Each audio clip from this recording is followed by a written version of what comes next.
आप सभी को वेरी गुड मॉर्निंग, सुप्रभात, नमस्कार, जोहार। आज का दिन मंगलमय हो आप लोगों का। आज जो टॉपिक मैं ला रहा हूँ वो बैंकिंग का नेक्स्ट टॉपिक है, जो सबसे बड़ा टॉपिक माना जाता है बैंक के क्षेत्र में। बैंक के क्षेत्र में सबसे बड़ा टॉपिक माना जाता है, जो बेसिकली अलग अलग जो बुद्धिजीवी वाले वर्ग वाले लोग होते हैं ना, वो लोग जब भी कोई एक नया चीज आता है मार्केट में तो उससे पहले एक कमिटी का गठन होता है, और वो कमिटी जो है कुछ चीजों को ऑब्जर्व करती है, कुछ चीजों को जो अभी जो करंट में जो स्टेटस चल रहा है उस स्टेटस को ऑब्जर्व करती है, या उस स्टेटस को वो फाइंड आउट करती है, और उसके बाद जो है वो अपना एक नया रिकमेंडेशन जो है, नया चीज जो है वो प्रोवाइड करता है। और उसी को लेकर के जिसको हम लोग उन्होंने जो नया सलाह दिया कि हाँ इसको इस तरह से करो तो जो अभी का स्थिति है वो सुधारा जा सकता है। तो ऐसी ही कमिटियां के बारे में आज हम लोग पढ़ेंगे, जो बैंक के रेगुलेशंस, बैंक के बैंकिंग इंडस्ट्रीज में एक बहुत बड़ा रिवोल्यूशंस लेकर के आया। जैसे आप देखते होंगे कि हम एक बैंक से दूसरे बैंक में जाते हैं, या फिर हम इस बैंक में क्रेडिट खराब करके दूसरे बैंक में जब चले गए तो क्या हमको लोन मिल गया, नहीं मिला।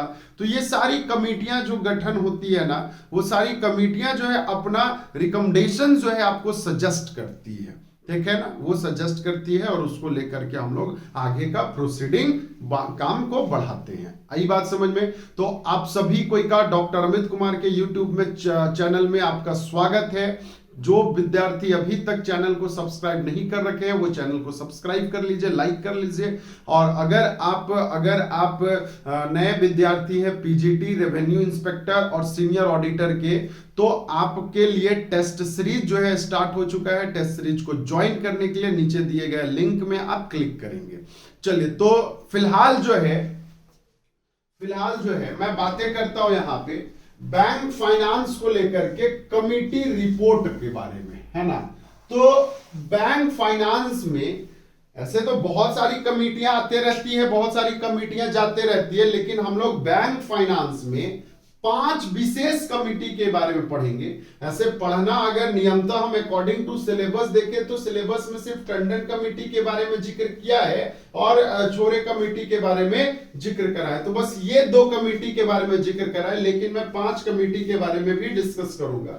सबसे पहला कमेटी है दहेजा स्टडी ग्रुप कमेटी, जो कि आया था 1969 में।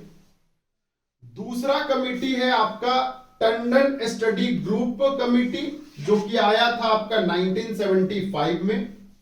तीसरा है आपका छोरे कमेटी वर्किंग ग्रुप 1979 में आया। फिर आपका मराठी कमेटी जो है 1983 में लाया गया। इसके बाद कन्नन कमेटी जो है वो आया आपका 1997 में। आप देखेंगे सीरियली ऑर्डर, 1969 में पहला कमेटी आया, दूसरा कमेटी आपका 1975 में आया, तीसरा 1979 में आया, फिर 1983 में आया, फिर 1997 में आया। तो अलग अलग लोगों ने अपना अलग अलग विचार जो है, अपना अलग अलग लोगों ने अलग अलग फाइंडिंग करा, अलग अलग लोगों ने अपना अलग अलग रिकमेंडेशंस देते गया। तो सारे का रिकमेंडेशंस क्या था, फाइंडिंग क्या था, ये हम लोगों को पढ़ना है। तो सबसे पहले दहेजिया कमेटी जो है, या दहेजा कमेटी जिसको स्टैंडर्ड ग्रुप बोलते हैं, ठीक है ना, स्टैंडर्ड ग्रुप बोलते हैं। तो एक बात बता दूं, ये ग्रुप जो है 1968 में इसको मिला था, लेकिन इसने रिपोर्ट जो तैयार किया था वो 1969 में रिपोर्ट तैयार किया था, इसीलिए इसको बोला जाता है दहेजिया कमेटी 1969। लेकिन कहीं कहीं पे ये 1968 भी लिखा रहेगा, क्योंकि ये 1968 में ये कमेटी का गठन हुआ था। इसके चेयरमैन जो थे वो मिस्टर वीटी दहेजिया जी थे। देखो, कोई भी चेयरमैन की बात करेंगे तो यहाँ पे जो कमेटी का जो नाम होता है ना, वही कमेटी जो है उसका चेयरमैनशिप का, वही बंदा जो है उसका चेयरमैनशिप का बनता है। मतलब चेयरपर्सन ही जो है, जो कमेटी के जो नाम होते हैं उसके चेयरपर्सन के नाम के अकॉर्डिंग में लिए जाते हैं, है ना। तो इसका रिपोर्ट जो है वो सितंबर 1969 में दिया गया। मेन फोकस जो था इसमें, मेन फोकस जो था वो क्या था कि group was to check the inflation and diversification of bank credit. Dehejia committee का सबसे बड़ा उद्देश्य जो था, मुख्य केंद्र बिंदु जो था, वो क्या था आपका, inflation and diversification of bank credit. मतलब इन्फ्लेशन क्या है आपका और डाइवर्सिफिकेशन कैसे करते हैं बैंक क्रेडिट को, उसको लेकर के दहेजिया कमेटी ने अपना रिपोर्ट तैयार किया था। इसी को बोलता क्या है, the extent to which credit needs of industry and trade were inflated and to suggest way and means of curbing the phenomenon। मतलब आप कोई भी इंडस्ट्री को या ट्रेड को जो लोन प्रोवाइड करते हो तो उसका इन्फ्लेशन के अकॉर्डिंग आप प्रोवाइड करते हो कि नहीं करते हो, आपका इन्फ्लेशन क्या है, आपका डाइवर्सिफिकेशन क्या है, ये सारी चीजों को देखा जाता है। तो इसमें फाइंडिंग क्या क्या था वो देख लेंगे। अगर हम इस बंदे ने, इसका जो कमिटी बना था उस कमिटी का फाइंडिंग क्या है, तो देखो एक चीज तो फाइंडिंग पूछता है, रिकमेंडेशंस पूछता है एग्जाम में, और दूसरा पूछता है कि ये कमिटी कब आया था, किसके चेयरमैनशिप में आया था। बस इतना ही ये सारे क्वेश्चंस में पूछे जाते हैं। तो फाइंडिंग क्या था, higher growth rate of bank credit to industry than the risk industrial output. इसमें क्या था, इसको क्या मिला कि बैंक क्रेडिट का जो है हायर ग्रोथ रेट है, ऐसा इसने फाइंड किया। दूसरा फाइंड किया कि bank in general sanction working capital loans to the industry without properly assigning their needs based on projected financial statement। बिना कोई बहुत अच्छा से प्रोजेक्ट किए हुए जो हम फाइनेंशियल सैंक्शन कर देते हैं, हम लोन प्रोवाइड कर देते हैं, इसका ये मानना था। तीसरा फाइंडिंग था, it was also a tendency on the part of industry to divert short-term bank credit to some extent for their acquiring fixed assets और अदर। मतलब यहां पे ये बोला गया था, ये इसका फाइंडिंग हुआ कि जो शॉर्ट टर्म क्रेडिट होते हैं, जो कम समय के लिए लोन होते हैं, उसको आप कन्वर्ट कर दे रहे हो क्या चीज में, फिक्स्ड एसेट्स को खरीदने में या फिर अदर स्पेसिफाइड एसेट्स को परचेस करने में। ये बातें मतलब वर्किंग कैपिटल का पैसा को आप फिक्स्ड एसेट्स का एक्वायरिंग में आप लगा रहे हैं। अच्छा, दूसरा लास्ट चौथा था द प्रेजेंट लेंडिंग सिस्टम। जो प्रेजेंट लेंडिंग सिस्टम जो था वो फैसिलिटेट करता था industrial unit to rely on short term bank credit to finance for fixed assets, है ना। तो बेसिकली देखो इसने ये फाइंड किया शॉर्ट टर्म क्रेडिट पे। आई बात समझ में, इसने क्या फाइंड किया था, शॉर्ट टर्म क्रेडिट पे फाइंड किया था कि शॉर्ट टर्म से ही हम अपना बिजनेस को कंटिन्यू कर रहे हैं। तो अब देखो इसने जो है ये लेंडिंग सिस्टम को, क्योंकि ये सारा फाइंडिंग जो है वो किस चीज पे था, लेंडिंग सिस्टम पे था, लोन देने का सिस्टम पे था, है ना। तो लोन देने के सिस्टम में लेंडिंग सिस्टम को सुधारने के लिए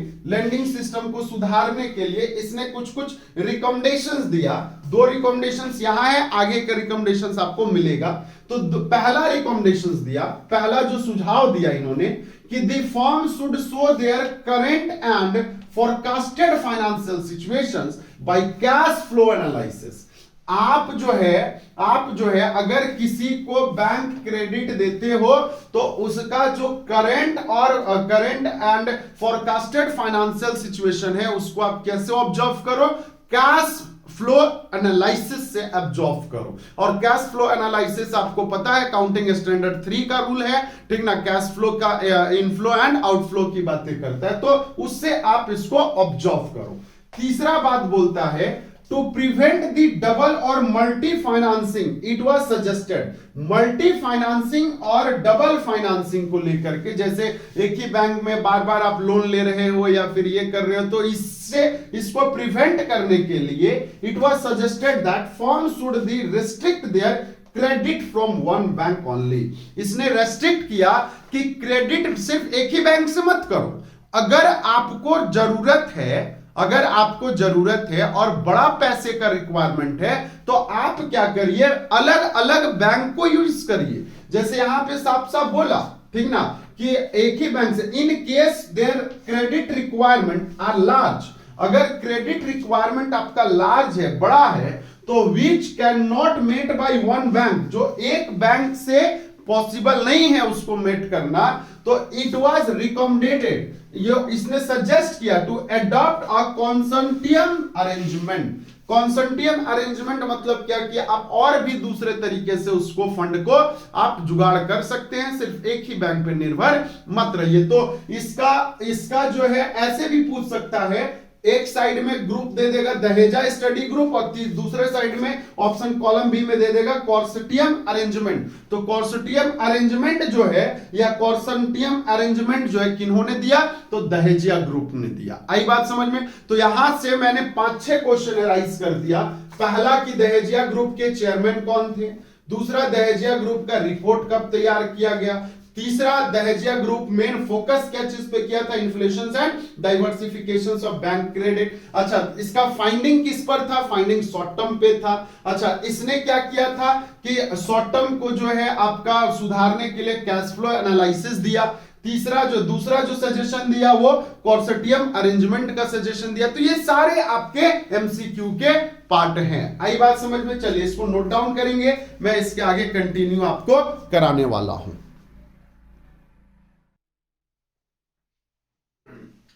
चलिए, तो हमने 2 रिकमेंडेशन जो है दहेजिया कमेटी का हमने देख रखा था, है ना। तो तीसरा रिकमेंडेशन आप देखेंगे, बोलता क्या है, that the credit period should maximum 60 days.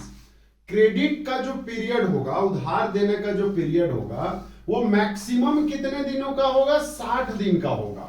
ये भी दहेजिया कमेटी ने बोला था, ठीक है। और अगर आप स्पेशल केस में आते हैं तब फिर 90 डेज का होगा, लेकिन अगर 90 डेज का करोगे तो इंटरेस्ट रेट जो है वो आपसे ज्यादा से ज्यादा इंटरेस्ट रेट चार्ज किया जाएगा। तो यहां पे वही चीज लिखता है, to prevent undue lengthening of the committee credit period very high interest rate, ठीक है ना, वेरी हाई इंटरेस्ट रेट। यदि आपने 90 डेज के बाद वाला पर्पस जो है अगर आपने पूरा किया तो इंटरेस्ट रेट जो है वो बहुत ज्यादा आपसे चार्ज किया जाएगा। ये बातें दहेजिया कमेटी ने बोला। अच्छा, चौथा पॉइंट ने इसने क्या बोला था कि it was proposed to levy progressive commitment charge and interest on unutilized limit of credit to prevent firms from getting very high credit limit। मतलब आपका जो इंटरेस्ट रेट होगा वो प्रोग्रेसिव बनाओगे। प्रोग्रेसिव मतलब क्या होता है कि कम वाले को कम इंटरेस्ट देना, ज्यादा वाले को ज्यादा देना। तो इस टाइप की बातें जो है दहेजिया कमेटी ने दिया था। बाद में इसका रिकमेंडेशंस को रिजेक्ट किया गया क्योंकि बहुत सारी त्रुटियां जो है इसके रिकमेंडेशंस में पाए गए थे। तो बाद में जो है ये रिकमेंडेशंस को जो है वो ये किया गया था, तब तो फिर नया रिकमेंडेशंस आया। टू इनकरेज, इसका it recommends to encourage the use of bills. क्या यूज करने, बिल्स यूज करने as a mode of credit, stamp duty on bills exempted, ठीक है ना। मतलब बिल्स जो है, बिल्स यूज करने, ठीक है, बिल्स को यूज करिए। आप कैश पे काम बहुत कम करिए, तो बिल्स पे यूज करेंगे क्रेडिट देने के लिए या स्टाम्प ड्यूटी देने के लिए। तो इसने ये भी सजेस्ट करा था। अच्छा, लास्ट में सजेस्ट किया था इसने कि कैश क्रेडिट को रेगुलेट करने के लिए हार्डकोर मेंटेन करिए। हार्डकोर मतलब ना इन्फ्लेशंस और आपका इन्वेंट्री वैल्यूएशंस के रिगार्डिंग होता है कि हार्डकोर मेंटेन करने। तो देखो, एक चीज तो मैंने वहां पे डिसर्टेशंस का बात बताया था, यहां पे मैंने हार्डकोर बताया। तो ये सारी बातें जो है आपका दहेजिया कमेटी ने बोला था। दहेजिया कमेटी के बाद एक कमेटी बनी Tandon study group, Tandon study group के नाम से, और ये आपका 1974 में ये गठन हुआ था। लेकिन इसने जो अपना रिपोर्ट सबमिट करा था वो रिपोर्ट इसने 1975 में इसने अपना रिपोर्ट सबमिट किया था। इसके चेयरमैनशिप जो थे वो मिस्टर पीएल टंडन थे। मिस्टर पीएल टंडन, प्रकाश लाल टंडन के नाम से जाना जाता है इनको। तो मिस्टर पीएल टंडन जो थे इस कमेटी के चेयरपर्सन थे या इस कमेटी के चेयरमैन थे। अच्छा, कंसिक्यूटेड फॉर, इसको क्यों बनाया गया, for framing guideline for commercial banks for follow up and supervision of bank credit for ensuring proper and use of fund, मतलब ये बनाया गया, इसको मेन पर्पस के लिए बनाया गया कि जो कमर्शियल बैंक है ना, जो भी कमर्शियल बैंक है, उस कमर्शियल बैंक वाकई में अपना फंड का प्रॉपर यूटिलाइजेशन कर रहा है या फिर प्रॉपर यूटिलाइजेशन नहीं कर रहा है, इस चीज को चेकअप करने के लिए, इस चीज को देखने के लिए आपका टंडन कमेटी ने बनाया था। मेन इसका फ्रेमिंग इसीलिए किया गया था, फ्रेमिंग गाइडलाइन फॉर क्या चीज के लिए, commercial banks for follow up and supervision for bank credit for ensuring proper and use of fund, है ना। नेक्स्ट है इट्स मेन रिकमेंडेशंस, इसका मेन मुख्य रिकमेंडेशंस क्या था, मुख्य सलाह क्या था। ऐसे तो ये डिटेल में मैंने लिख रखा है, लेकिन इसके अलावा जो इसके मुख्य सलाह थे वो थे, आपके मुख्य सलाह जो थे वो थे related to norms for inventory and receivable, inventory and receivable को लेकर के, लेंडिंग को लेकर के, स्टाइल ऑफ क्रेडिट को लेकर के, फॉलो अप इंफॉर्मेशन को लेकर के। तो इसको आपको मैं इसको अभी डिटेल में बताऊंगा, इसको मिटा करके इसी चीज को मैं डिटेल में बताऊंगा, इसको हिरार्कीज फॉर्म में, कि इसका मेजर रिकमेंडेशन जो है ये 5-6 चीजों पे था। इन्वेंट्रीज एंड रिसीवेबल नॉर्म्स था, लेंडिंग नॉर्म्स था, मैक्सिमम परमिसेबल बैंक फाइनेंस था, है ना। तो ये सारे इसके पार्ट थे, अलग अलग पार्ट थे। क्लियर है?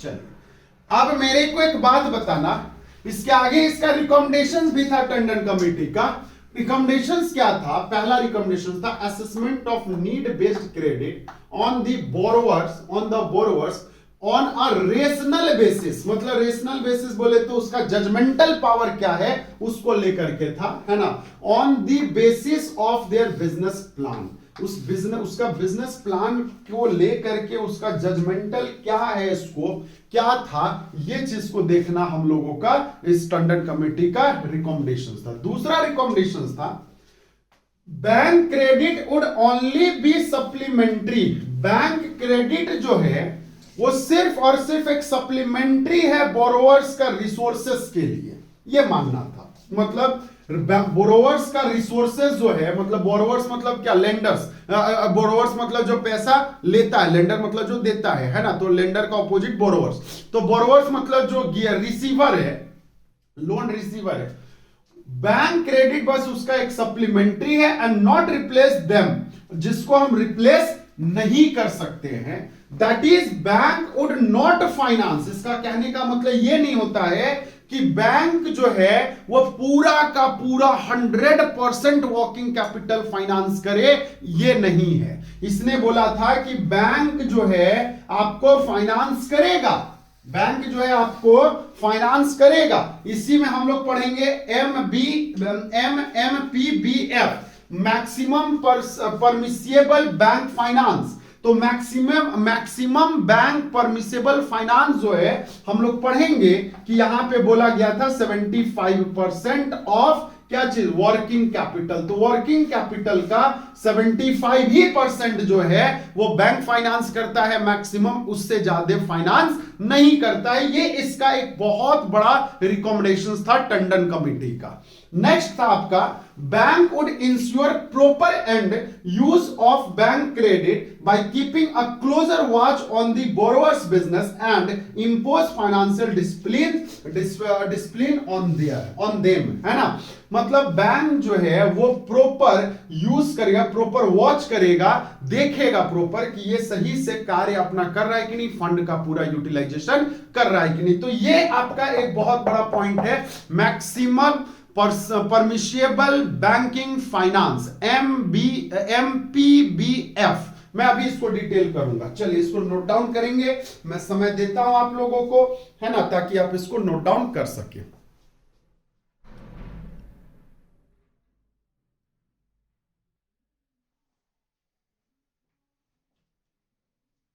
चलिए, तो मैंने 3 पॉइंट बता दिया था टंडन कमेटी के बारे में। मैं चौथा पॉइंट स्टार्ट करता हूं। टंडन कमेटी बोलता था working capital finance would be available to the borrower on the basis of industry wise norms for holding different current assets. Working capital finance जो आपको दिया जाएगा वो आपके अलग अलग इंडस्ट्री के मोड के अकॉर्डिंग दिया जाएगा। कहने का तात्पर्य ये है कि इंडस्ट्री का जो करंट एसेट्स है उसको आधार मानते हुए जो है वो चीज दिया जाएगा। नेक्स्ट पॉइंट था credit would be made available to the borrowers. Credit किसको अवेलेबल रहेगा? बोरोवर्स को रहेगा। इन डिफरेंट कंपोनेंट्स, हर अलग अलग तरीके से क्रेडिट आपको दिया जाएगा, जैसे कैश क्रेडिट हो गया, बिल परचेज्ड हो गया, डिस्काउंटेड वर्किंग कैपिटल हो गया, टर्म्स लोन हो गया, एक्सेट्रा। तो अलग अलग कंपोनेंट के माध्यम से आपको जो है क्रेडिट दिए जाएंगे, है ना, डिपेंडिंग अपॉन, और वो nature of holding of various current assets. मतलब सारा का सारा चीज जो है इसमें करंट असेट्स, ये भी करंट असेट्स पे बेस्ड था, ये भी करंट असेट्स पे ही बेस्ड था। यहाँ पे वर्किंग कैपिटल फाइनेंस था, यहाँ पे बोरोवर्स को क्या दे रहा है? लोन दे रहा है, क्रेडिट दे रहा है।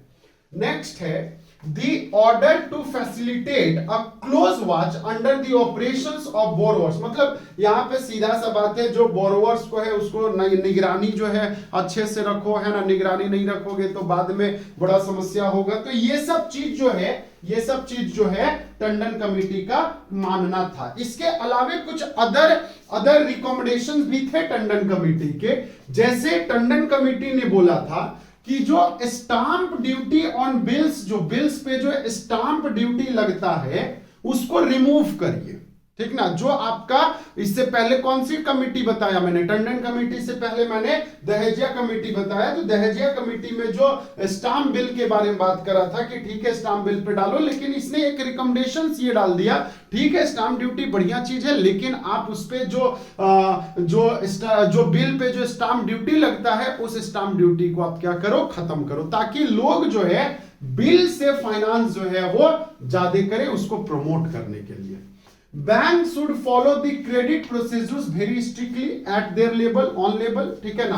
बैंक जो है क्रेडिट प्रोसीड्यूर को जो है वो एकदम बहुत ही स्ट्रिक्टली जो है वो फॉलो अप कराएगा, नहीं तो फिर लोग जो है पैसा लेकर के उड़ छूमंतर हो जाएंगे या फिर जो भी, तो जिसके वजह से इन्होंने ये सजेशन दिया। इनका एक सजेशन था exemptions of inventory norms and credit offers and above the limit should be provided by the banks only। सिर्फ और सिर्फ किससे दिया जाएगा? बैंक से दिया जाएगा। लास्ट में बोला गया कि बोरोवर जो है अपना इंफॉर्मेशन जो है वो टाइम टू टाइम जो है बैंक को जमा करते रहे, जिससे हम क्रेडिट फैसिलिटी देने में उसको स्पीड में हम उसका प्रोसेसिंग कर सके, है ना। प्रोसीडिंग के जगह अगर हम यहाँ पे प्रोसेसिंग लिखेंगे तो ज्यादा अच्छा लगेगा, है ना, प्रोसेसिंग। तो borrower should provide all information timely. Borrowers जो है वो प्रोवाइड जो है सारा इंफॉर्मेशन टाइमली करे। जैसे मान लेते आप लोन लेने गए बैंक, तो अब आज दे रहे हैं एक फाइल, कल दिए दूसरा इंफॉर्मेशन, 10 दिन बाद दिए, तो नहीं, टाइमली अगर आप दोगे तो बैंक जो है क्रेडिट एप्लीकेशन का जो प्रोसेसिंग है उसको स्पीड में करेगा। तो ये सारे काम जो है, ये सारे प्रोसेस जो है, ये सारे रिकमेंडेशन जो है वो किनके दिए गए थे? टंडन कमेटी के दिए गए थे। टंडन कमेटी मेजर 5 तरह की बातें कर रखा था रिकमेंडेशंस में। पहला इन्वेंट्री एंड रिसीवेबल नॉर्म्स, दूसरा लेंडिंग नॉर्म्स, तीसरा maximum permissible banking finance, MPBF, इसी के बारे में मैं चर्चा कर रहा था। और मैक्सिमम परमिसिबल बैंकिंग फाइनेंस जो है वो आपका 75% ऑफ वर्किंग कैपिटल है ना, कि 75% ऑफ वर्किंग कैपिटल से ज्यादा जो है आप फाइनेंस नहीं करेंगे, ये बातें बोल रखा था। अच्छा, इसके अलावा स्टाइल ऑफ क्रेडिट क्या था? तो स्टाइल ऑफ क्रेडिट 2 तरह से, या तो फिक्स्ड क्रेडिट दो या तो फ्लक्चुएटिंग दो। अगर फिक्स्ड क्रेडिट देते हो तो आपको कौन सा लोन देना पड़ेगा? डिमांड लोन देना पड़ेगा। अगर फ्लक्चुएटिंग क्रेडिट देते हो तो कैश क्रेडिट देना पड़ेगा। एक चीज यहां पे देखा गया कि जो डिमांड लोन का इंटरेस्ट रेट जो है वो कैश क्रेडिट के इंटरेस्ट रेट से हमेशा क्या रहेगा? ज्यादा रहेगा। मतलब कैश क्रेडिट जो है कम इंटरेस्ट रेट से ही हमको अवेलेबल हो जाएगा। ये था स्टाइल ऑफ क्रेडिट। ये रिकमेंडेशंस किसका था? टंडन का था। ये मैंने आपको डिटेल में डिस्कस कर रखा है। और लास्ट था इंफॉर्मेशन सिस्टम, जो यहां पे देखो इंफॉर्मेशन सिस्टम का बात किया है कि इंफॉर्मेशन जो है आपको टाइम टू टाइम जो है वो देते रहने पड़ेंगे, है ना। और स्टाइल ऑफ क्रेडिट का पार्ट ये था कि कैश क्रेडिट में देना है या फिर क्या चीज में देना है, ठीक है। तो ये सारा, अच्छा वर्किंग कैपिटल का पॉइंट ये था, वर्किंग, और इससे पहले वाला भी एक मैंने एक्सप्लेन कर रखा है। तो उसी को मैंने यहां पे आपको शॉर्ट फॉर्म में मैंने बता दिया। तो मैंने आपको दहेजिया कमेटी बता दिया, मैंने आपको टंडन कमेटी बता दिया। अब मैं नेक्स्ट कमेटी आऊंगा, आपका नेक्स्ट कमेटी जो होगा वो कमेटी होगा आपका क्या चीज, तो वो कमेटी होगा आपका सोरे कमेटी, है ना। तो देखते हैं, चलिए इसको नोट डाउन करेंगे, मैं समय दूंगा, है ना। इसको नोट डाउन करिए।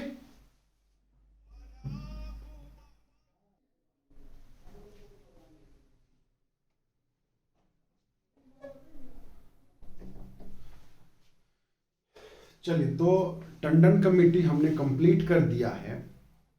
टंडन कमेटी के बाद जो कमेटी आती है वो है आपका सोरे कमेटी वर्किंग ग्रुप 1979, है ना। तो ये जो कमेटी बनी थी, ये मिस्टर केवी छोरे के अंडर में ये कमेटी बनी थी, चेयरमैनशिप में कमेटी बनी थी। और इस कमेटी का जो रिपोर्ट पेश किया गया था वो मार्च 1979 में ये रिपोर्ट पेश कर दिया गया था। तो मार्च 79 इसका डेट इंपॉर्टेंट है। ये कमिटी मेजर फोकस क्या क्या करता था वो देखो। The large gap between credit limit and actual utilization of funds, ये इसका मेजर फोकस था।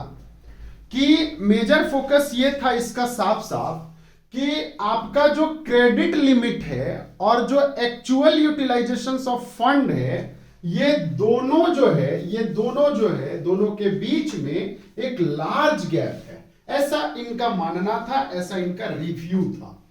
दूसरा था changing the credit system to improve the management of funds by commercial bank. इन्होंने बोला कि क्रेडिट सिस्टम को सुधारिए, ठीक है ना, सुधारिए। मेन फोकस था क्रेडिट सिस्टम को सुधारना। क्यों? क्योंकि आपका मैनेजमेंट जो कमर्शियल बैंक का जो मैनेजमेंट ऑफ द फंड्स है उसको सुधारने के लिए इन्होंने ये डिसीजन लिया था। लास्ट था evolving more disciplined credit facility and making the credit limit flexible in relations to the output. मतलब क्रेडिट लिमिट जो है वो फ्लेक्सिबल रखो, या ज्यादा से ज्यादा जो है डिसिप्लिन्ड मैनर में आप क्रेडिट फैसिलिटी जो है बोरोवर्स को प्रोवाइड करिए। तो ये बातें था आपका वर्किंग कैपिटल, ये आपका छोरे कमिटीज में, ठीक है ना। और यहां पे इनका मेन कौन थे, तो मेन थे आपके केवी सोरे ने इनको आपका ये किया था। मेजर रिकमेंडेशंस क्या था लेंडिंग सिस्टम को लेकर के? 7 मेजर आपका रिकमेंडेशंस थे।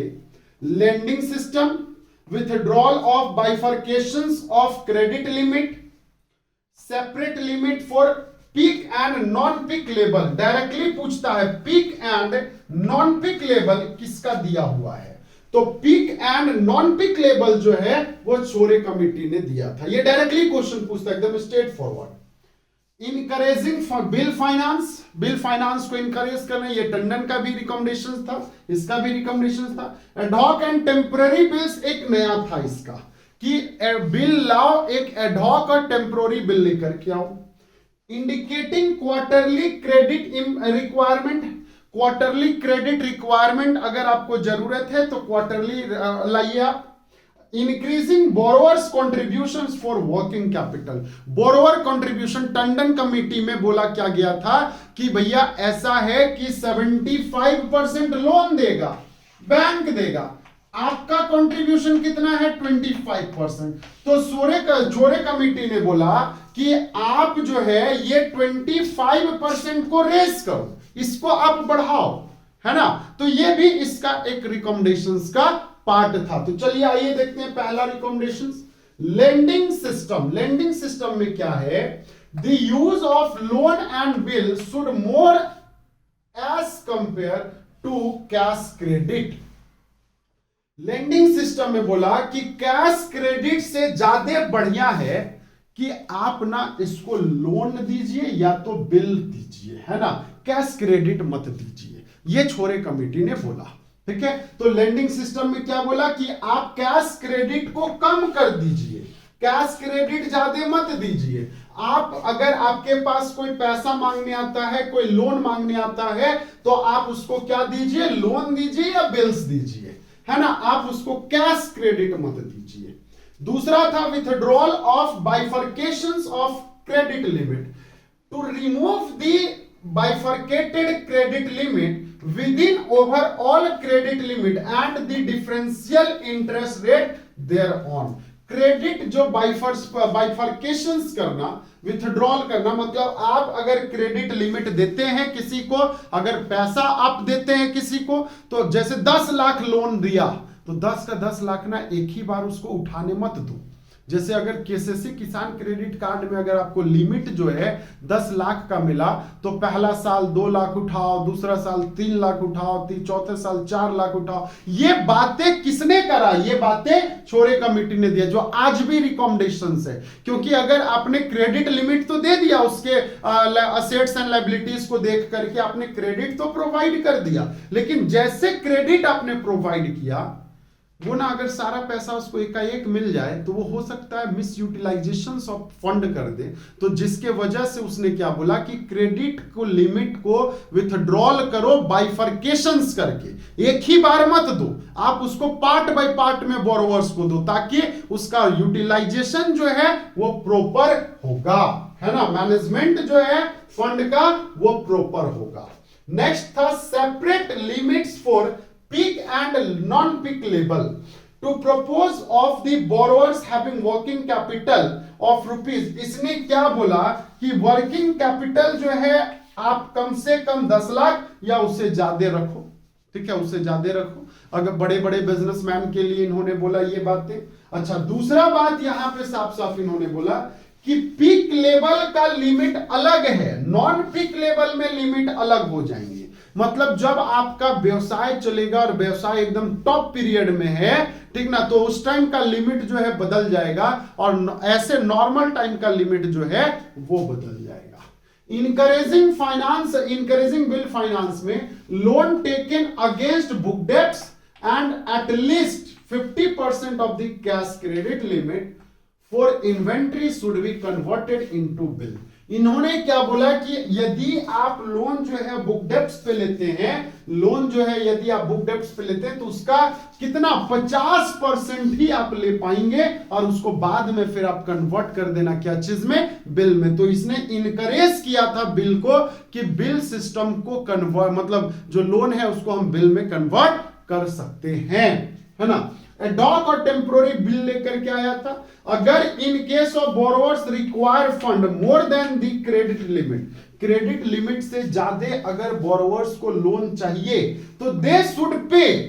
ये क्या करेगा, जैसे क्रेडिट लिमिट आपका 10 लाख है, आपको लोन चाहिए 12 लाख, तो ठीक है 2 लाख एक्स्ट्रा हम देंगे, लेकिन उसके लिए एक्स्ट्रा पेनाल्टी चार्ज करेंगे और वो कम से कम 2% होगा, कम से कम 2% होगा। ये पेनाल्टी कौन चार्ज करेगा, बैंक चार्ज करेगा, ठीक है ना। जरूरत से ज्यादा अगर आप क्रेडिट लिमिट से बियॉन्ड में जाकर के काम करते हैं तो ये टेम्पोररी बिल, लेकिन वो एक निश्चित समय के लिए नहीं, एक छोटे अल्प समय के लिए वो जो है दिया जाता है। Indicating quarterly credit requirement, quarterly credit requirement की बात होती है यहाँ पे। Increasing borrowers contributions for working capital, मैंने बताया कि जैसे टंडन कमेटी ने बोला था 75% जो है वर्किंग कैपिटल जो है प्रोवाइड करेगा, बाकी 25% आपको देना है। तो छोरे कमेटी ने बोला कि भैया ये नहीं चलेगा, आप 25% से भी ज्यादा अपना वर्किंग कैपिटल बढ़ाओ, क्योंकि वर्किंग कैपिटल के लिए अगर हम लोन देने लगे तो फिर फिक्स एसेट्स के लिए लोन कहां से मिलेगा तुमको, तो तुम फिक्स एसेट्स के लिए लोन लो, कैपिटल वर्किंग कैपिटल तुम खुद से जनरेट करो, ठीक है। तो ये सारी बातें जो है आपका छोरे कमेटी, टंडन कमेटी और दहेजिया कमेटी के बारे में था। मराठियन कमेटी और आपका एक कमेटी था कैनन कमेटी, तो ये दो कमेटी जो है कन्नन कमेटी, तो ये दो कमेटी मैं नहीं पढ़ा रहा हूं क्योंकि ये सिलेबस का भी पार्ट नहीं है। अगर आपको देखना है तो मार्केट में इसमें गूगल सर्च कर लेना, उसमें बहुत सारा टंडन कमिटीज के बारे में, ये कमिटीज के बारे में, मराठी कमेटी और कन्नन कमेटी के बारे में दे रखा है, लेकिन वो टाइम वेस्टिंग हो जाएगा इसलिए मैं नहीं पढ़ा रहा हूं। बाकी कभी फुर्सत मिलेगा तो मैं उसको डाल दूंगा। तो आज के लिए बस इतना ही। Okay, thank you, have a nice day.